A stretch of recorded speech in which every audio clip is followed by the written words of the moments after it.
I went through a spiritual crisis. How could I live in this body that had been mutilated? When you strip away all the rhetoric, infant circumcision is essentially a spiritual wound. You're listening to the Brendon Marotta Show. In this episode, I talked to Brother K, founder of the intactivist protest organization Bloodstained Men and Their Friends. Bloodstained Men are known for their iconic style of protest, in which they wear all white with a blood stain over the genitals to symbolize the harm of circumcision. When many people think of what an intactivist is, the Bloodstained Men are one of the first images that come to mind. During this episode, we talk about the spiritual wound of circumcision, how to stage an effective protest, and how Brother K is using shock and symbols to awaken the public on this issue.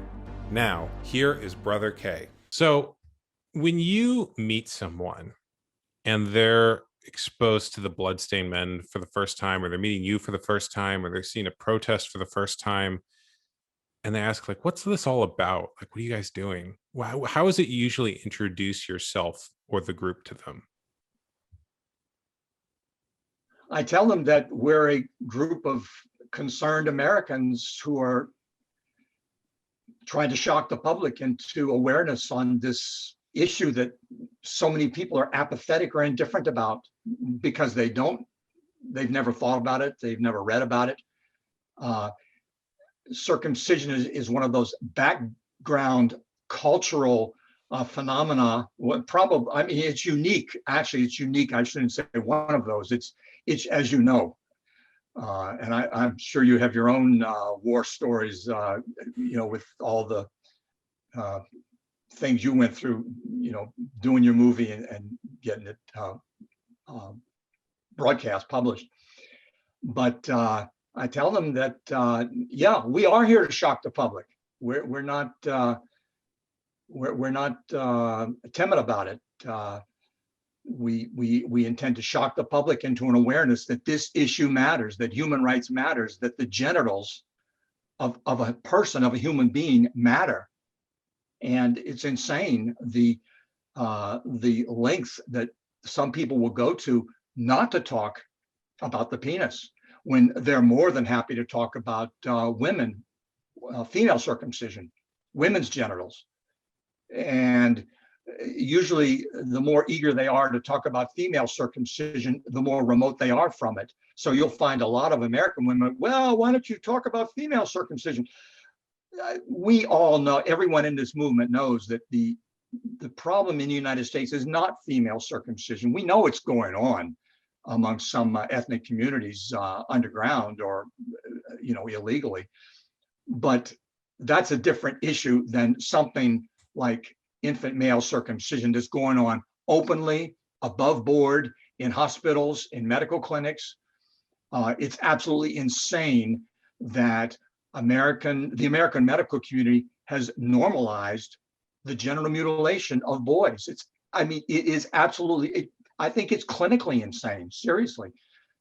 And I do know that there are European psychiatrists and psychologists who agree with that concept, that it's clinically insane to cut the genitals of any child.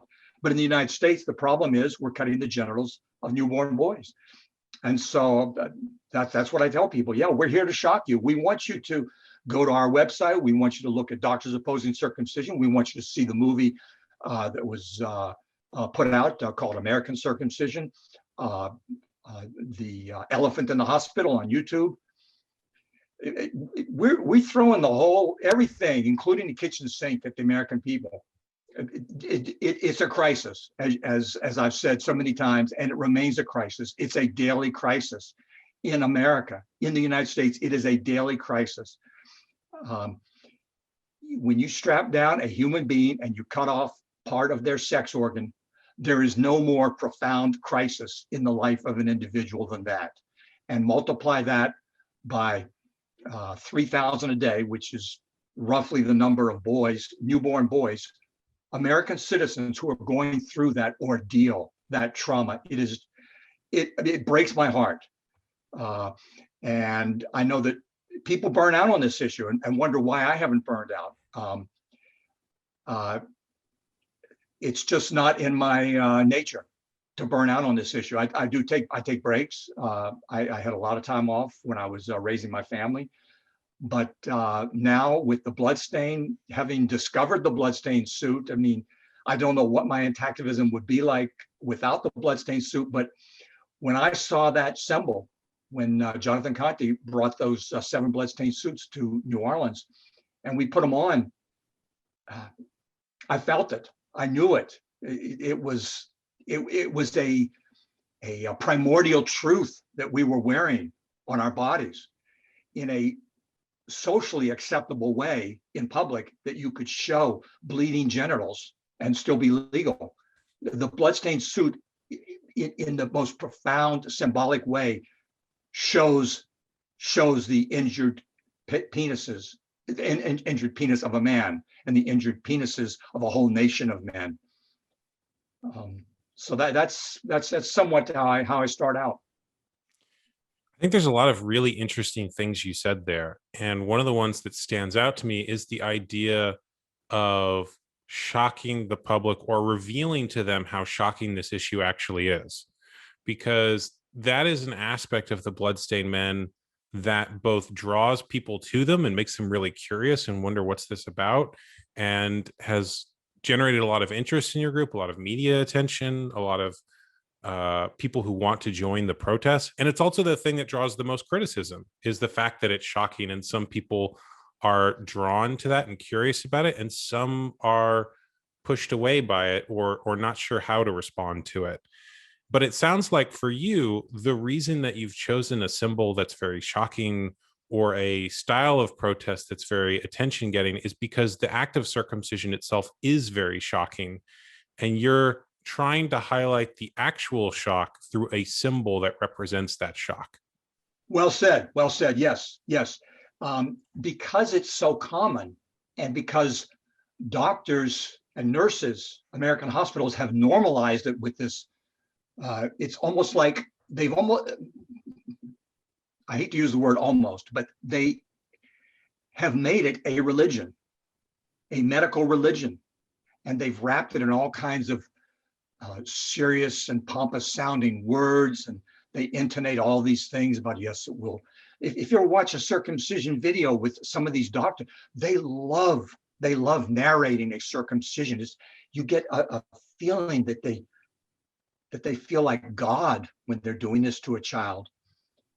And with circumcision, yes, it's more than shocking. It's devastating. It's excruciating. It's excruciating to realize what has been done to you, or your father, or your brother, or all your friends. It is shocking. It's devastating. And that brings me to an idea that I want to talk to you about, which is that circumcision, when you strip away all the rhetoric, which is what I'm indicating that the hospitals and the medical community has wrapped it in. They've wrapped it in a whole facade of rhetoric. There is an elemental existential reality or entity involved in the experience for the child and for the operator or the person doing it. And it reaches some kind of mystical, or it is for all of them, it is some kind of mystical, dreadful experience of all the supernatural and ineffable aspects of life that we all feel. And at the height of sexual ecstasy, everyone knows what that feels like. It's the closest we come to feelings of creation. When you operate on the sex organ of a human being, you are bringing all of that into that experience, all of those feelings into that experience. And even the child feels it. Even these babies, they know at some deep inner level of their being that their sexual life is being tampered with, is being injured, is being destroyed. So infant circumcision is essentially a spiritual mutilation, a lessening, a spiritual lessening, a breaking of some essential aspect of your human identity. It's a breaking of it. It's a cutting away of it. And you leave a lesser, a diminished, broken human being behind. Now we all heal. I mean, we heal in our own ways, but you have broken an essential part of that human being. So one of the things that's really interesting to me about what you're saying, a lot of the ideas you're articulating, I've read in academic literature and in texts on spirituality or intellectual thought. So right now I'm reading a book called Medical Nemesis by Ivan Illich. And in it, he talks about this idea of doctors as priests. And I'm also reading The Birth of the Clinic by Michel Foucault, who he uses, instead of the word rhetoric, he uses discourse to describe the language by which people talk about things and how discourse can obscure or create forms of power.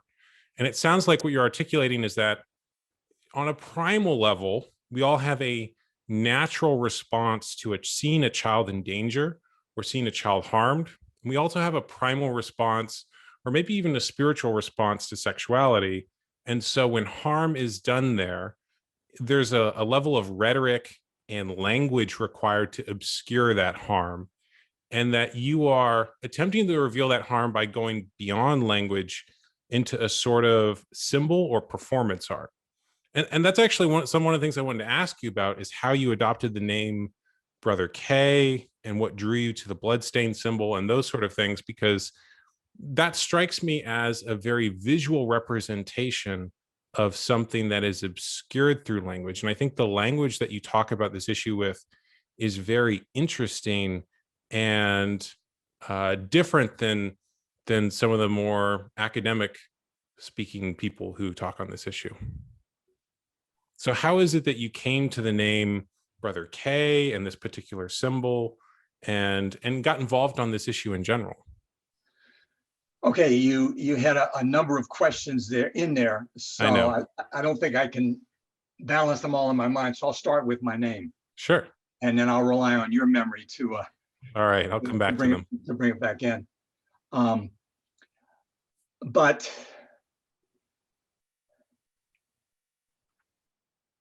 when I say that circumcision is essentially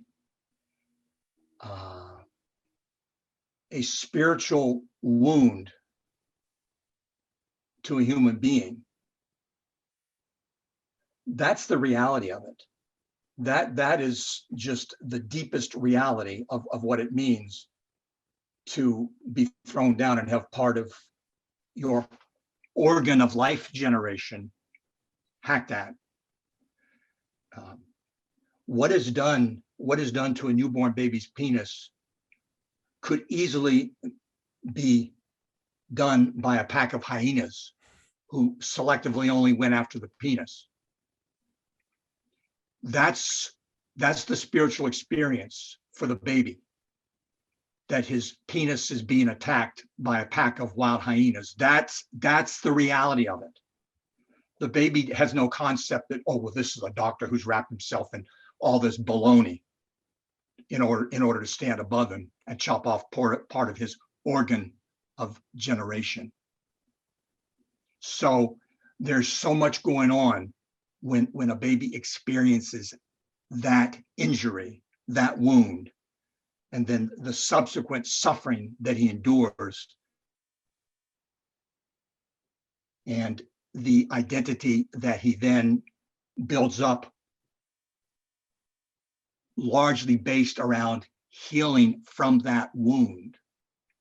There are people who say, well, you're trying to blame all the problems of the world on having part of your penis cut off. No. We know that cruelty and barbarism has existed in most cultures and countries throughout history. But that's not our problem in dealing with the psychological injury of what American doctors are doing to our babies. We have an actual problem that we can solve. And we believe that when we solve problems like that, we make a better society. So when I was just born on October 22nd, 1947, I've pieced this together as best as I can. I was taken away from my mother. My mother was sent to another room, a maternity ward. I don't know if they still do it like that, but they had, from the way she described it, there was anywhere from 8 to 12 to 15 women in that maternity ward at Jackson Memorial Hospital in Miami.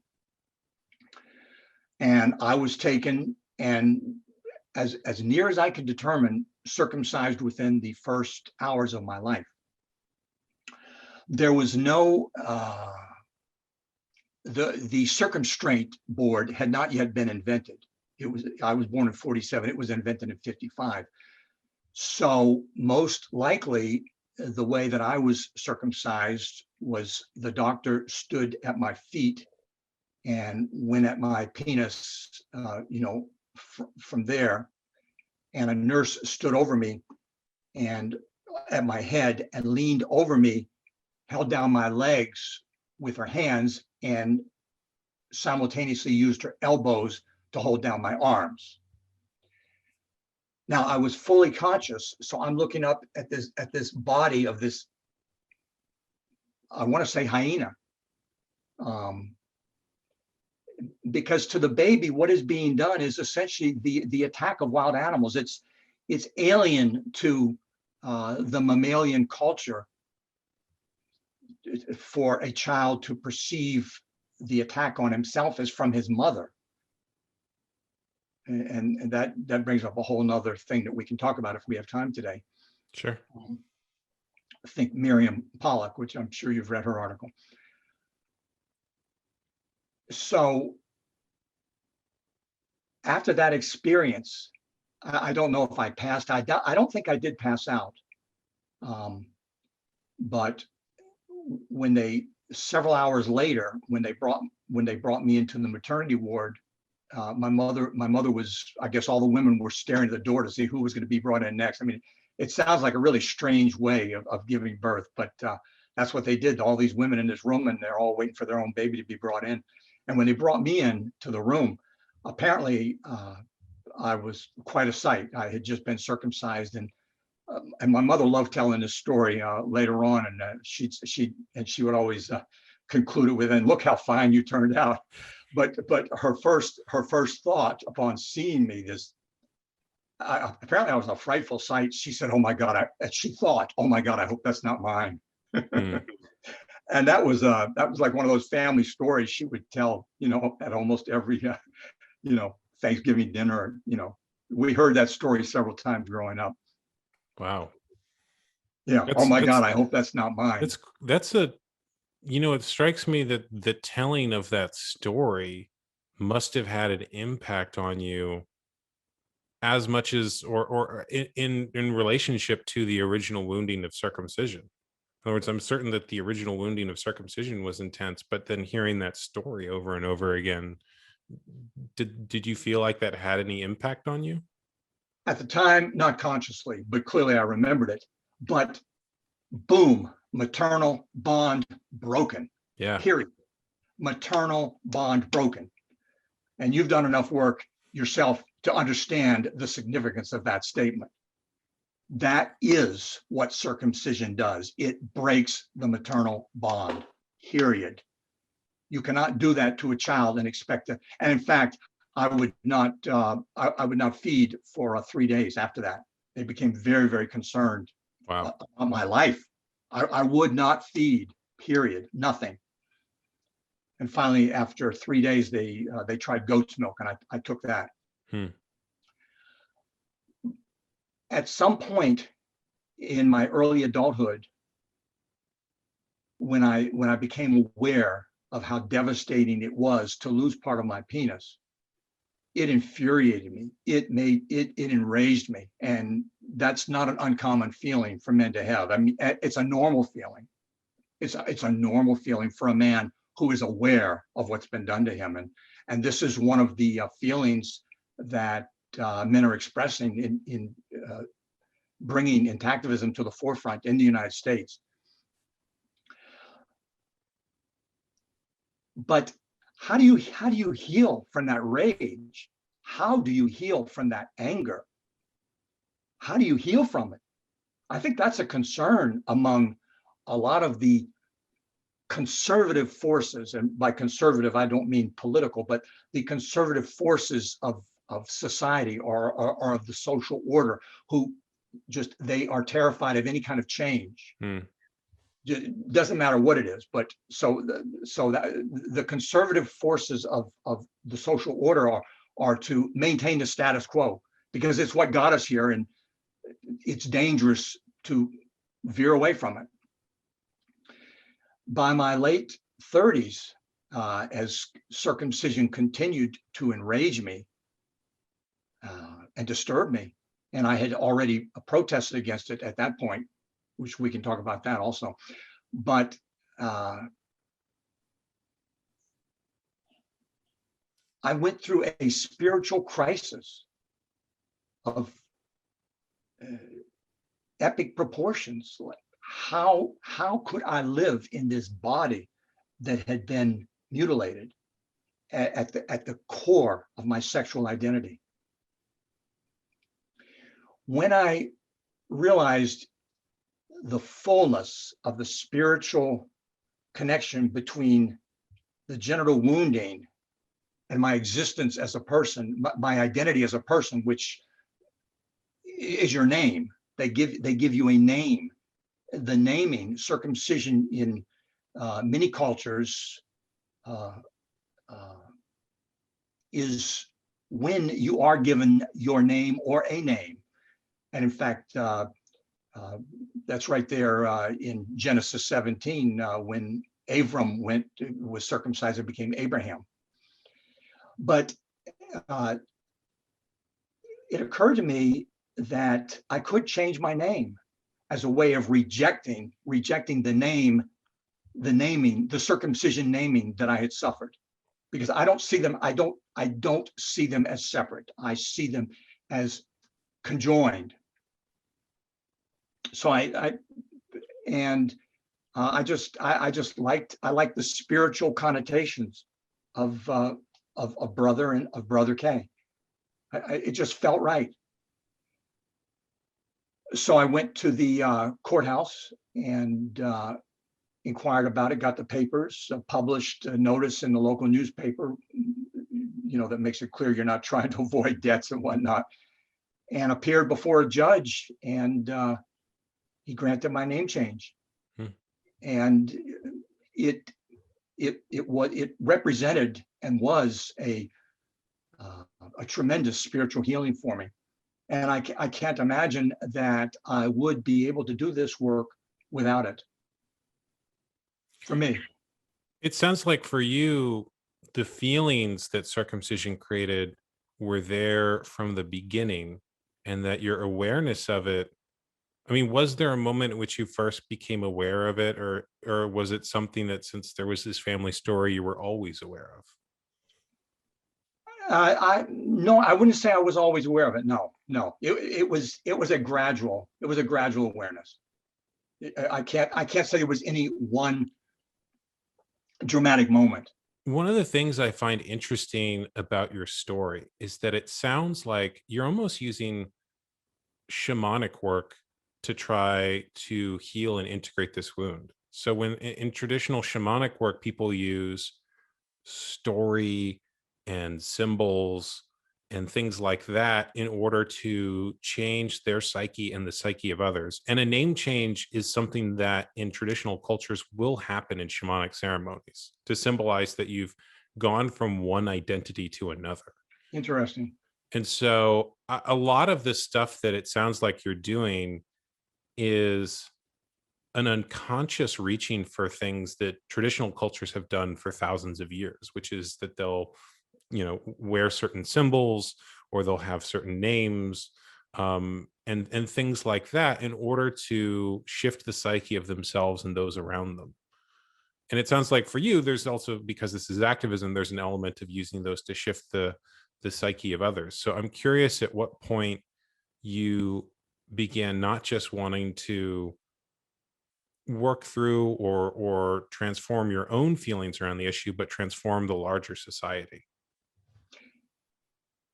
That brings in my experiences as a young man growing up during the civil rights era, the Vietnam War era, the draft resistance era, which happened at the same time as the Vietnam War. And so this was the early 70s. As my awareness grew about the human rights, the blatant human rights violation of cutting off part of a person's penis, as my awareness of that grew, at the same time, I was seeing the end of the Vietnam War. I had been part of the, I went to college in the late 60s. I had been part of the anti-war movement, protesting. And I actually thought and talked to people about why was no one protesting circumcision. I didn't understand it. I really, because I saw so many protests on so many issues, everything except circumcision. And I couldn't figure it out. Why was no one protesting circumcision? At some point, I did realize that I couldn't expect anyone to protest it if I wasn't willing to do it, or if I couldn't do it. That does bring in the difficulty of protesting it. And stop me if I bounce around, but the inherent in circumcising a man is creating a sexual shame and guilt in him. One of the things that a spiritual wound does to an individual is it makes you feel guilty. Dostoevsky called it guilty without guilt, but it makes you feel guilty. Circumcision is perceived as a punishment, and in fact, it is a punishment. It's the worst punishment possible, other than just slamming the baby down to the floor and stomping on his head. Yeah, there's an unconscious belief in the child that whatever happens to him, he must have caused in some way. So if there's someone harming a child, the child on some level assumes, like, did I do this? Did something I do this? Guilt. Yeah. So, and to further complicate the psychodynamics of what's going on inside a man's head on this issue, and why men are reluctant to speak out, is the complicating factor of our own sexual desires or sexual aspirations. We don't get here just by accident. We are the result of sex. We are born out of the bodies of women who had sex with a man. Sex is the foundational aspect of existence for all creatures, certainly all mammals. And I don't want to get into, but you know what I'm saying. Yes. So when you put this genital wound in there with all the other aspects of a man's sexuality, which normally he's not going to want to talk about, unless it's, bragging in the locker room. But men don't like bad news about sex. And to hear that you're living your life with an injured sex organ, with an impartial sex organ, and all the other aspects of the foreskin itself being a sensory organ that actually allows you a deeper, more, I saw something on horses' whiskers the other night. Some people trim them off apparently for appearance or something, but the horse's whiskers are actually sense organs. And I started thinking about that, and I started posting more about that the foreskin is actually the sense organ of the penis. The rest of the penis is there to do the job and, to facilitate what's going on. But the foreskin itself, and that's why it's a sacrifice. That's why it's a sacrifice. To cut it off, it's clearly a sacrifice. To take away the sensory organ of the penis. So men are devastated by that awareness, by that loss. The awareness only makes the loss even worse. And the fact that you were lied to. No one likes to be a sucker. And every circumcised man has been treated like a sucker. I mean, that's just a fact. So it sounds, go ahead. Go ahead, know yourself. Well, I was going to say, it sounds like that part of the challenge of talking about this issue is that it goes against one of the central needs that men have, which is to feel like they're sexually virile or masculine, and that it does a blow to that part of the ego to admit that there might have been some way in which that was harmed. And so part of the reason we don't see mass protests against this, or at least greater protests against this, is because for men to protest and say that they were harmed is in some way perceived as an admission that there's something wrong with them or wrong with their sexuality, or that they're deficient in some way. And so the wound or the cultural beliefs around circumcision are set up to prevent people from talking about it, because it makes the person wrong for having the wound rather than society wrong for having committed the wound. That's an excellent summary of it. Yes. So the net result is that men don't want to view themselves as cowards. Well, I'm too scared to speak out. I mean, no man wants to think that to himself, So it's easier to think, well, it can't be that big a deal. I'm circumcised. I have good sex. I have, 3 kids. My wife isn't complaining. And the thing goes on. And what enrages me most is that American doctors don't tell parents that the rest of the world, the rest of the world's pediatricians don't do it, and most have condemned it. What do you think is the solution to this cultural blindness around the issue? Shocking the public. If a book could do it, it would have happened by now. I mean, I love all the books that have been written and the movies. I love all of it. And it all plays a part in it. And so does the shock. So does the shock and awe of bloodstained men, of our protest. There's no one knockout punch that's going to end this nightmare, because it is implanted in our flesh. It's implanted in the flesh of our sons and our grandsons. The best way to ensure that a man will circumcise his own sons is to circumcise him. And that takes you 15 minutes. And we are spending our lives trying to undo 15 minutes of damage in the life of millions of individuals. It's a Herculean task before us. And I like to think that in your lifetime, certainly, we will reach the point where Australia is right now. 50 years ago, Australia was, with the circumcision, they were where we in the United States are right now. And I do believe that, I know it to be a fact, that we are headed in that direction. We're headed in the same direction as Denmark is.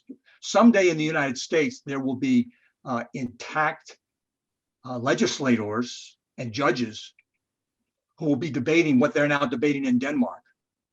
Should all boys be protected like girls from genital mutilation? But we're a far distance from that, as you know, from that social, from that culture. But that's where we're headed. That's where we're headed. Our job as intactivists is to make it happen. Well, it's not inevitable, but intactivism is an inevitable force. So as long as intactivists are alive, there is an inevitability about the course of this struggle, which is that we will prevail. But the time frame is not clear. We're making progress every year, no doubt about that. So from your perspective, what is the best way to make progress? Or another way of asking that is, when you stage a protest or an event or something like that, what is your process for doing that? What from your perspective makes a successful protest or event of some kind to awaken the public on this issue? We put together road crews, anywhere from 4 to 12 people. And we land on a busy street corner in the middle of a city in the United States.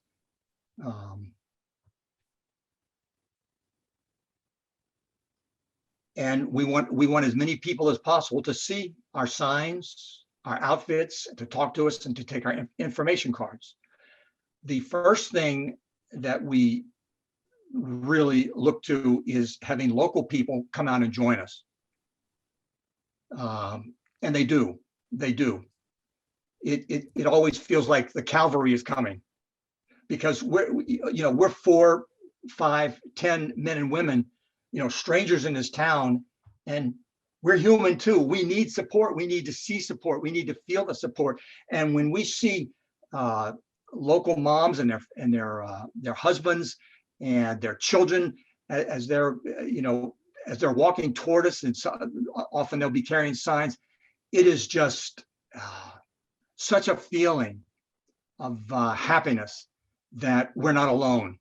We're not alone. There are people coming out to join us and do this with us, people who feel strongly enough to come out and do this with us.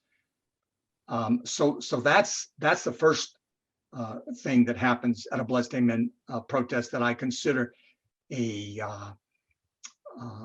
measure of the day's success, is how many local families or individuals will come out and protest with us, because every protest movement needs numbers to succeed. If we had 2,000 people, that clearly is different than 20 people. So when local parents come out, that is just it's a force multiplier. Secondly, we will have sent out a press release. Sometimes a radio station will call in. We'll do a radio interview over the phone, or people, passersby will stop by and say, "Hey, they're talking about you right now on such and such a radio station," and we're like, "Yes." Or we'll be all over it. And this we don't see as much. It depends on what kind of group it is, but the local Facebook groups, unrelated to our issue, but just the crazy things that happen in Dayton, Ohio type Facebook group. People will be posting pictures in there, and other people will see that, and I got to go see that, and I got to get that picture. So they drive by.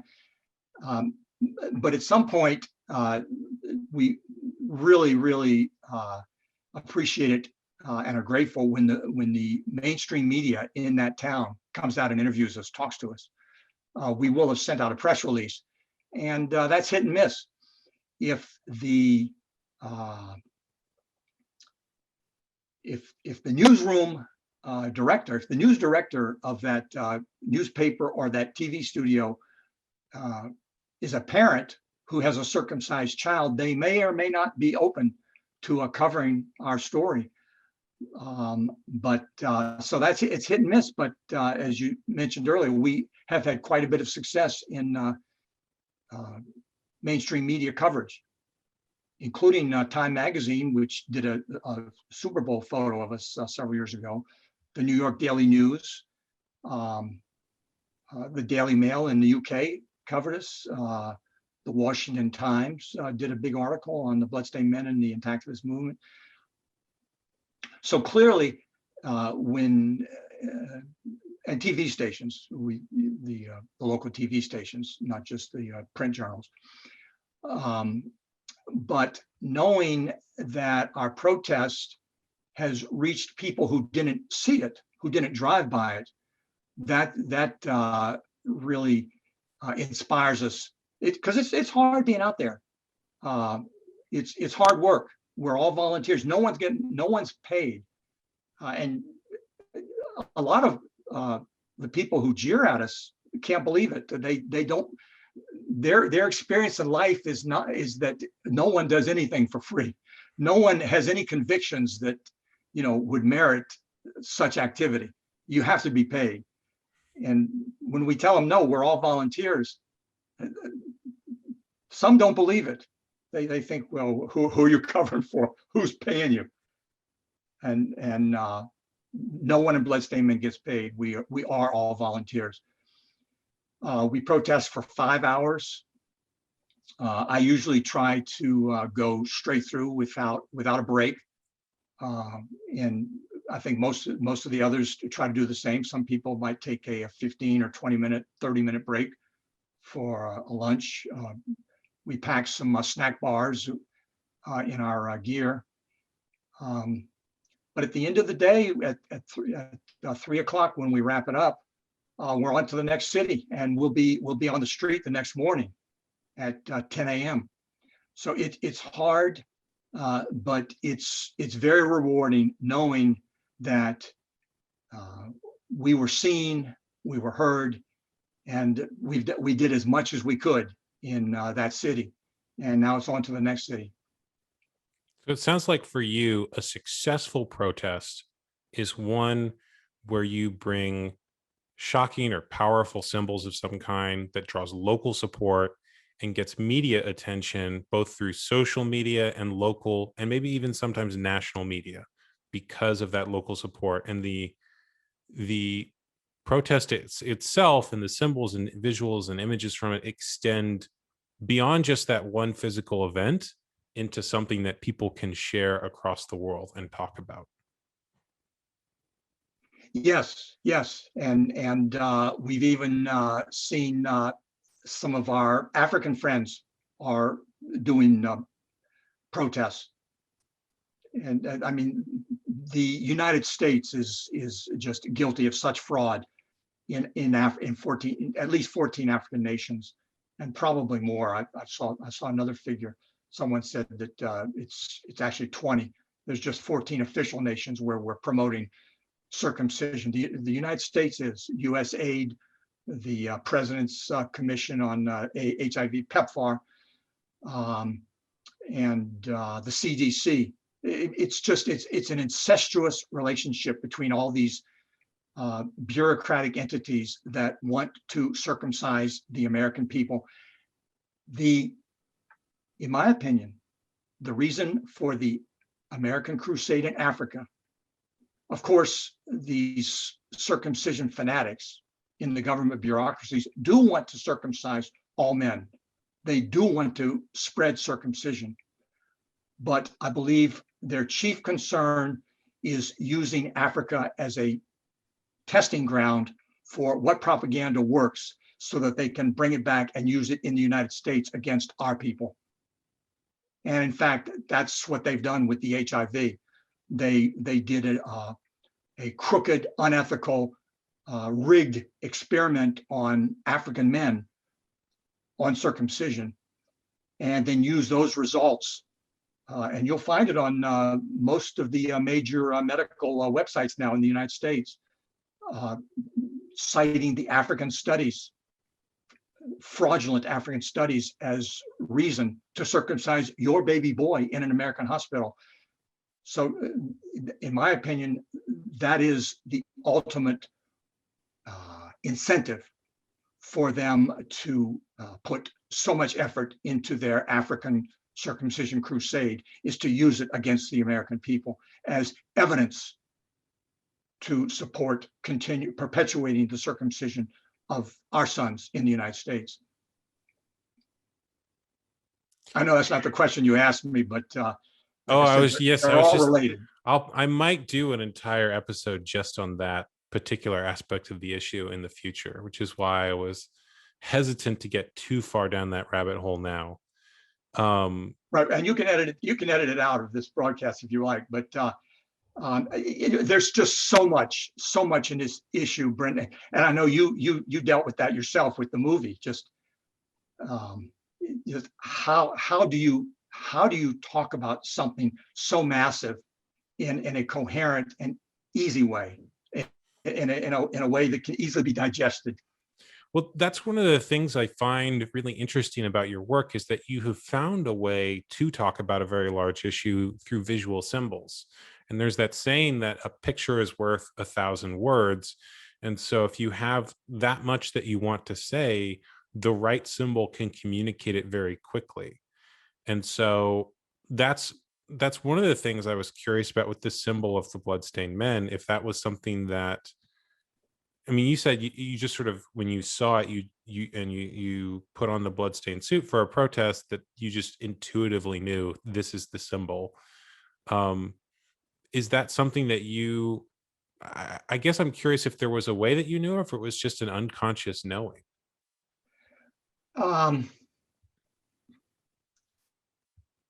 Or let me ask, what about that? I knew it was brilliant. I knew it was brilliant. What about that symbol do you feel like connects with people? We were still in New Orleans. We had just put, it was right around my birthday, October 22nd. We were at the AAP convention 2012 in New Orleans. We had just put them on, right around that time frame, 23rd, 21st, 24th, something like that. It's all documented. But James Lowen interviewed me a day or two later. We went and sat around the block from the protest in New Orleans. This was several weeks before I came up with the concept of an organization or of a Facebook page and the name Bloodstained Men. But I told James Lowen, and I say it with just as much fervor as I said it then. I told him at the time, this is the most powerful protest symbol in human history. I've never seen one like it, that directly correlates to what is being protested. The bloody crotch right there at the site of the wound. It is brilliant. It's brilliant. It was a leap of the imagination for Richard Dunker in the UK, who thought of it. And like many of the cultural innovations throughout history, someone else comes along and builds. Jonathan Conte, he felt enough of its power. He made 7 suits. And he wasn't. I was reading Marilyn Milos's discussion about it several days ago. It came up in my memories, and he had expressed to her, they apparently flew out to New Orleans together. He was saying, "I hope some of the other men will put these on." And she told him, "Well, I think they will." But I mean, it was I knew it was brilliant from the moment I put it on and saw it on the other men. I knew it was a conscious awareness. This is it. The ice cream truck going by outside my building and ruining the audio agrees with you. I can't hear it. Oh, good. I'm glad. It's okay. So I'm curious, what was the process? You discovered this symbol. What was the process from going from that discovery and that initial instinct that this was a brilliant symbol to then building a protest group around it? Because I think a lot of people involved in the movement would love to do something like what you've done and be able to travel and protest and hold events that get similar amounts of attention, but they're not sure how to go from, just a good idea to actually implementing it. So I'm curious what that journey was to forming this into an organization. I think, let me preface this by saying, I think that a circumcision protest without bloodstains is still hugely effective. It doesn't have to be a bloodstained men protest. I have to cough, hold on. Sure.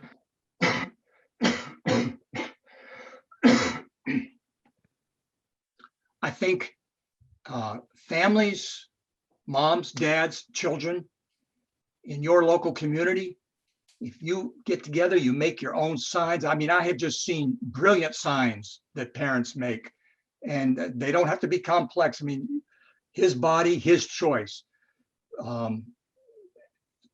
Genital mutilation is a violation of fundamental human rights, but a group of parents standing on a street corner in any town, USA, is highly effective.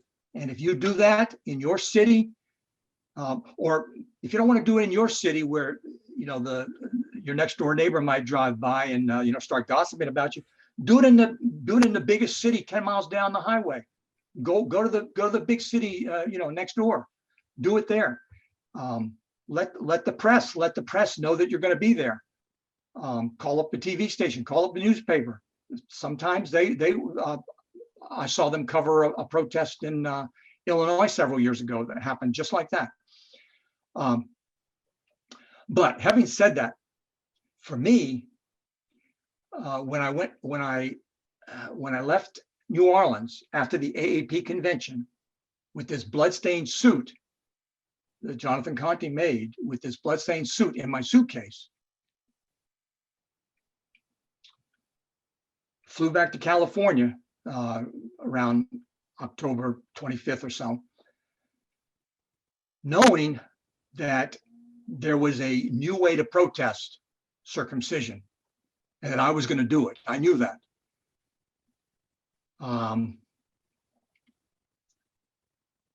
There was a protest scheduled that weekend in San Francisco at the Moscone Center.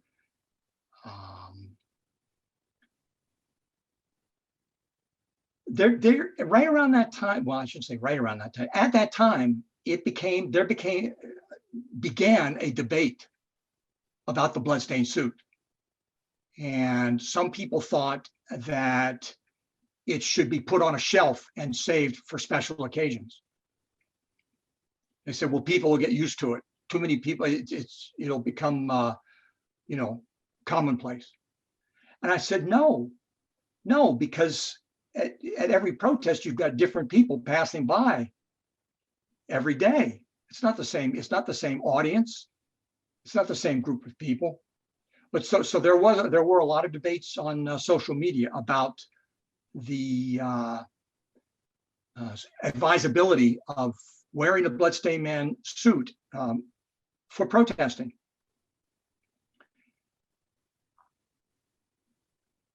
So that weekend, after I got home, I went to the Bay Area Intactivist protest in San Francisco, and I said to Jonathan Conte, because I viewed Jonathan Conte as the spokesperson for this idea. It certainly did not occur to me that it would become my bailiwick. I said, how would you feel if I wear the bloodstained men's suit at this weekend's protest? And he said, well, we don't have any dress requirements, whatever you want to do. I refined it a bit. I went and bought the original suits that he bought were just, the big painters coveralls. So I went and got a nice white dress shirt and a pair of white carpenter slacks, which look pretty good. I mean, they're just like Levi's, but they're white. And I put civilian clothes over them, took Amtrak to San Francisco, and showed up at the Bay Area Intactivist protest. Unfortunately, I guess due to schedule conflicts or whatnot, I was the only protester who showed up that weekend.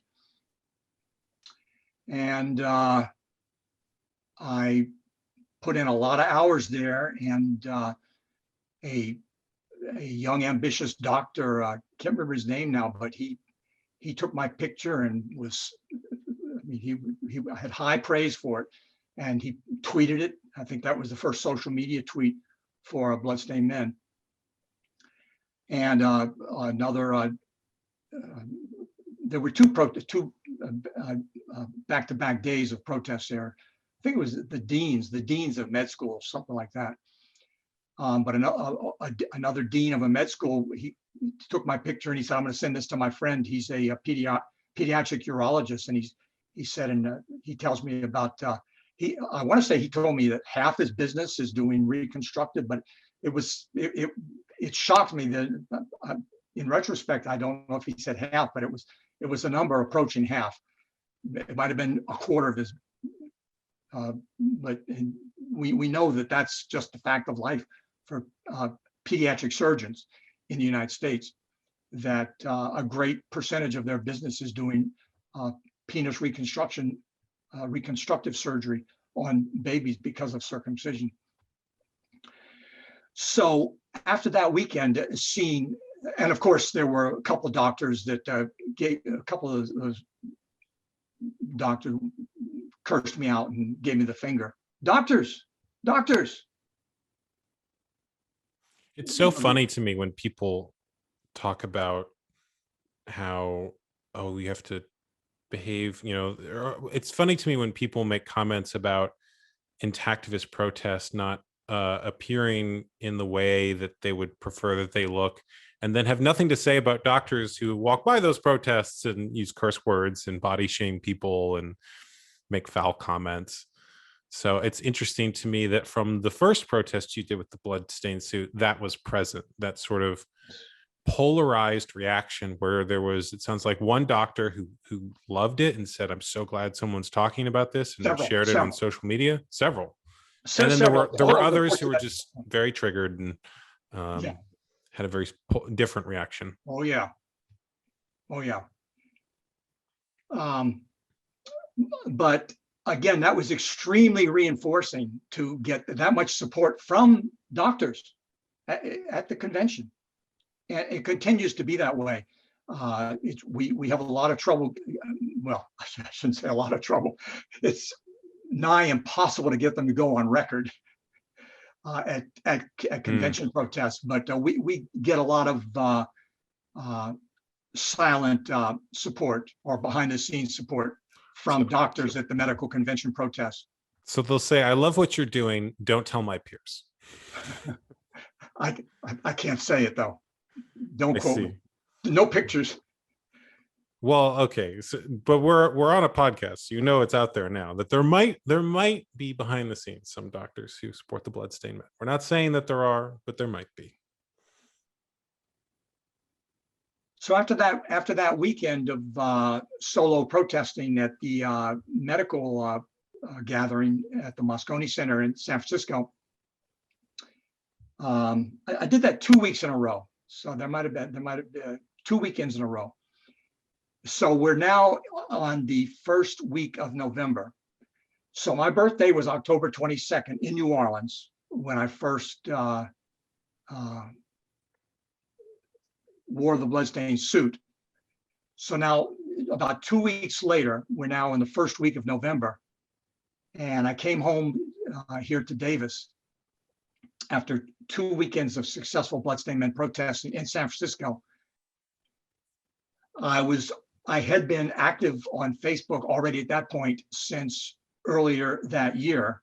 This was 2012. I went on Facebook in July 2012. So I had been active on Facebook for about half a year at that point, and I thought I should start a Facebook page. And the first thing I had to consider is, what do I call it? What do we call it? What is this phenomenon? What do I call it? And it might seem, in retrospect, it might seem like duh, but it wasn't at the time. I spent 3 or 4 hours and had a list, probably 10 or 20. Can you give And us a name for bloodstained men that was on your brainstorm list that was not used? Or are they too much of a failed experiment? I'm kind of curious. there probably was something as simple as people against circumcision. I mean, I don't Sure. know. Honestly, I don't remember. But I remember when I finally wrote down bloodstained men, and I thought, that's it. And that was the first Tuesday or Wednesday in November. It's on the page. You just have to, it's like November 5th, 6th, 7th, something like that. But the beginning of November, and then I thought, well, it can't be bloodstained men and women. It can't be that. And then I thought, well, and their friends would encompass everybody who wanted to join us. And I've always liked the ampersand, so I put the ampersand in there, bloodstained men and their friends, and I made the Facebook page. It sounds like you almost built this to an organization through sheer persistence and energy, that you would do something, you would take lots of, massive action, you would get energy from taking that action, and then just keep going and take more action. And that's one of the things that I appreciate about your work, is the prolificness of your output, because there's a lot of people who want to do activism around this, who spend a lot of time thinking and debating what the best way to do it is. And it sounds like that you do what a lot of startup founders do, which is that you just create as much as possible and innovate as you go. Yeah, and I think that is the essence of a grassroots movement, which is what we are. It's grassroots, and it has been from the beginning. All volunteers, just people who feel as strongly as I do about this issue, and that it's a travesty of justice. It's a crime against our sons. It's criminal activity under the guise of medicine. At what point did the protest stop being just you and you started having other people say, hey, I want to join you? It didn't take long. So I founded Bloodstained Men and Their Friends the first week of November 2012.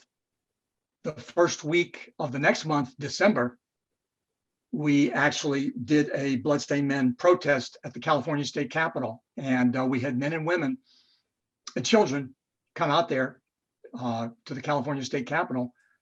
I think we had 8 or 10 or 12 of us, men and women, wearing the bloodstains. So and simultaneous to this, the Germans, in fact, Jonathan Friedman happened to be in Germany at that time, because there were dramatic events taking place in Germany.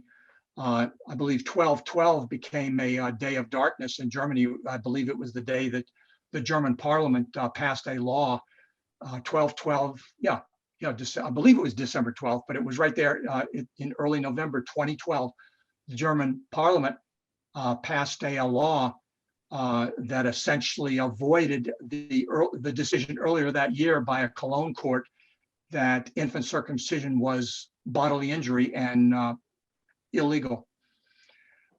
So Jonathan Friedman happened to be over there, and a whole group of 10 or 15 Germans, including Jonathan Friedman, put on bloodstained suits for their protest there in Berlin. So it happened right away. And then we started planning Bloodstained Men protest to be part of the next year's GIAW, which is the Genital Integrity Awareness Week in 2013 in Washington, D.C. And there were a few dramatic protests, or at least one dramatic protest before that. But but the first really major gathering of bloodstained men and women was at the nation's capital, and I believe on the very lawn that was in the news recently. But that's where we stood there, looking with the Washington Monument behind us. James Lowen took an epic photograph of, I think there's 25 or 30 people in that photograph, all in bloodstains. So that was 2013. Then later that year, Jonathan Friedman wrote me. He said, "Let's do a New England protest." And I said, "All right, let's do it." And I flew out to New York City. He met me at the airport, and we did a week or 10 days up through New England. And again, local activists came out and joined us along the way, and different people put us up in their houses. I mean, we were doing it on a shoestring. We were not, Bloodstained Men was not a nonprofit. So this was all coming out of my pocket, but it was well worth it. One of the things that you've mentioned is that you have an incredible amount of energy for this. And it's an issue that a lot of people burn out on, or the shockingness of it is too much for them in some way. So I'm curious how it is that you maintain that energy, and why it is you feel that you've had such an ability to create so prolifically and do this much work, where others have sometimes struggled or felt burnout. That thought that I had in the early 70s, why isn't there a protest movement against circumcision? People are protesting everything. Why aren't they protesting circumcision? The awareness just grew over the years that I couldn't expect someone else to do it. And I'm well situated to do it now. And there's never any lack of work. I mean, and so many others are helping. So many others are pitching in. It's the growth has been exponential of the people working on this problem. I don't have a choice. Really, it's a moral imperative. It really is. We've mentioned the word spiritual wound around circumcision a couple times. And I'm wondering if you could define that. What does it mean that this is a spiritual wound?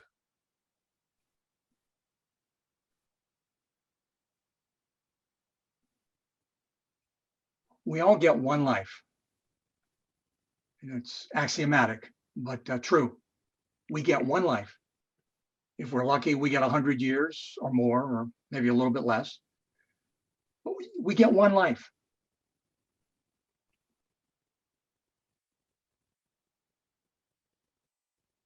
Your sex life is arguably among the most important, if not the most important, personal aspect of your life, and certainly responsible for the family you have, for raising it, for the fact that you bring children into the world.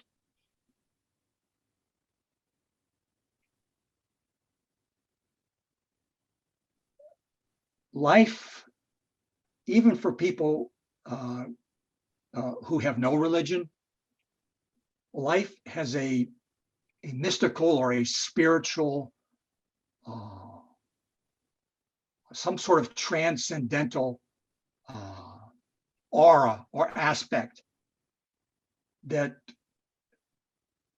most people would agree is just part of what it feels like to be alive. We don't just feel like knuckle dragging animals, looking for our next meal, and we live and die and that's it. There's a mystical yearning in life, to connect to the spiritual dimension, which to me is the highest achievement of human consciousness, is to reach that level of spirituality. And it's very difficult. It's very difficult to reach it. It's very difficult to maintain it. It can be challenging to believe in it. Life is a test of faith and belief for all of us. When you strap down a baby and cut off part of his organ of procreation, he is being assaulted on so many levels. His body, obviously, his body. And unfortunately, when you denude the glands of the penis, it creates a sense of a discordant note in the way your body feels, and men learn to live with this and aren't even aware of it.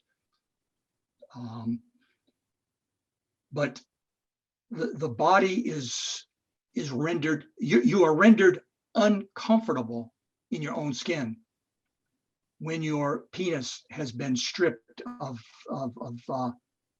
the covering of the glands. You know the concept of homeostasis.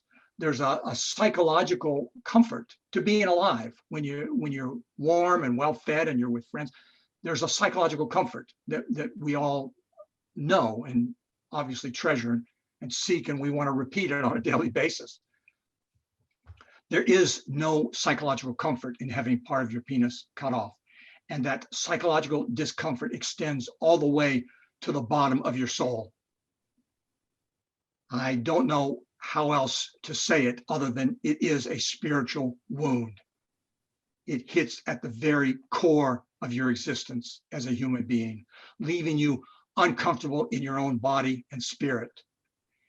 The denial of that discomfort and the need to deny that discomfort is why so many men and even women who have circumcised their own sons or live with or have a circumcision, why the denial is so angry and adamant and even stubborn.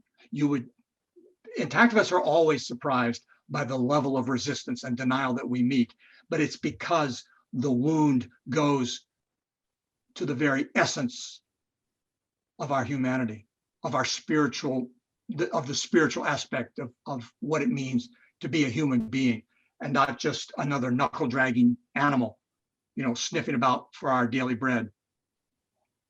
It's a good question, Brendon, and as you can see, it's challenging, and even how to answer it.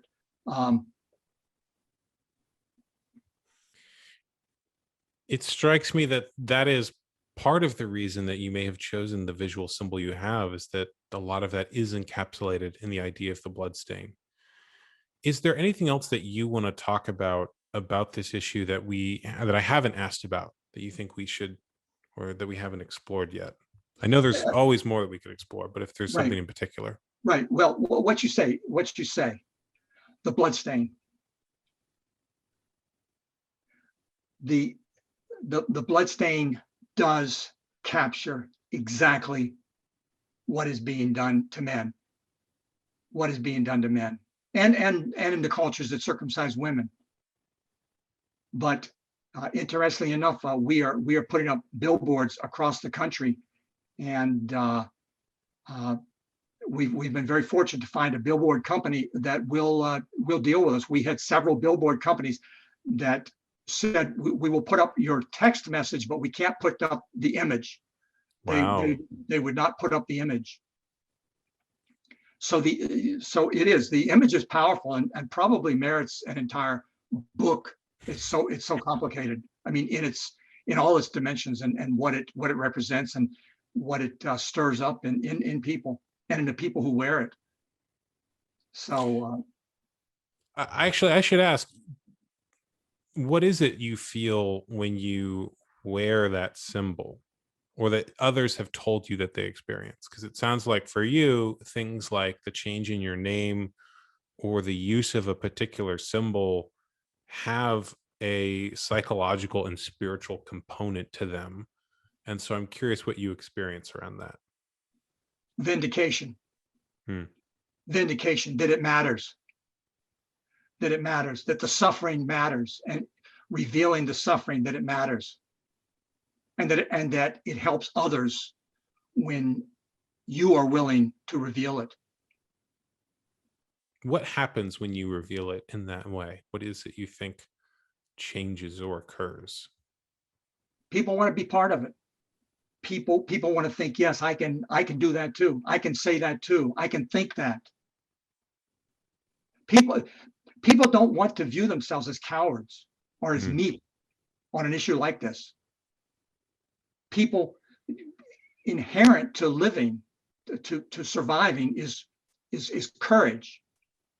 And it takes a certain amount, well, not a certain amount, it takes a lot of courage to confront this issue, stare it right straight in the face, and say, circumcision, you are wrong, you are criminal, and to change society. This is a social revolution. It really is, and that's why it upsets so many people. It disturbs uh, the status quo, and it upsets so many people. It sounds like the in the larger culture, talking about this issue is framed as weakness, but it actually requires a lot of courage to talk about it, and that this particular symbol and is a way of reclaiming that particular issue and taking it from something that would be a source of guilt or shame to talk about, but framing it as an act of courage instead and saying, no, I'm not going to let you shame me for talking about this. The power is actually mine in some way. Interesting. Yeah, yeah. And part of the challenge of it too is that I've heard it said that truth is often very simple and lies are complex. So deconstructing all the different layers of a lie can often take more than the initial lie took. So we were talking about the HIV claims around circumcision earlier. The statement that from the African trials that circumcision somehow reduces the risk of HIV is very short, but breaking down all the methodological flaws in those studies and the fact that they were funded as opposed to other potential solutions in Africa, it's a very complex topic, and it takes more energy to refute the nonsense than it does to actually put it out there in the first place. Yes, yes, especially when there are a couple of fanatics that make it their life's work to get it out there. So is there anything else that we should talk about that we haven't gotten the chance to, that you want to make sure to say on this issue or this particular topic or in this interview? No, I think thank you for all the excellent questions, the follow-ups, your own observations and suggestions. It's an ongoing conversation, Brendon, and intactivism will prevail.